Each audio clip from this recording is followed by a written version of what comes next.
台北市的警方最近接到几件百货公司的窃盗案，这个警方成立了专案小组，掌握到一个42岁男子，16号迄天伫台中一间百货公司甲逮捕。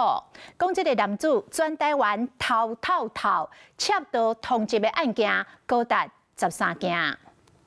穿黑色外衫的查甫人伫咧卖场的大头前行来行去，看起来小可怪怪。伊行去货柜头前，假作咧拣物件，趁无人注意，就行去店家的仓库想要偷摕。不过伊的行踪早就已经被警方锁定。全数可以选任辩护人，如果你有低收征、低收入，不可以。查甫人当场就互抓到，身躯顶除了现金，阁有未少被害人的证件。安那伊早就已经毋是初犯。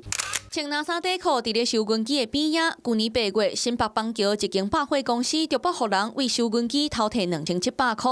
隔一个月，台北市信义嘛有百货收银机受害，嫌犯的特定相像，偷摕地点嘛拢是百货商场。当时警方怀疑是同一个人。想袂到今年6月初4，桃园龟山的一间商场有百货员工皮包互偷摕。隔3天，台北一间百货公司阁有收银机的钱互偷摕。这个月16，警方掌握证据，总算伫咧台中东区的一间商场抓到当咧仓库偷物件的杨氏查甫人，查到伊伫咧真济怪市拢有偷摕物件，拢总有13条窃盗通缉。发生多起皮夹及衣物遭窃，令其他分局亦接获同类型窃案通报，故报警警察局启动查缉窃盗共犯机制。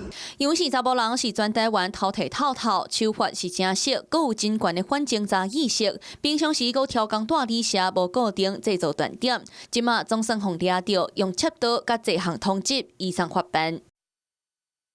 Hello， 我是蒋欣梅。想要抢先掌握最及时的新闻资讯吗？赶快订阅、按赞、开启小铃铛，锁定华视新闻 YouTube 频道。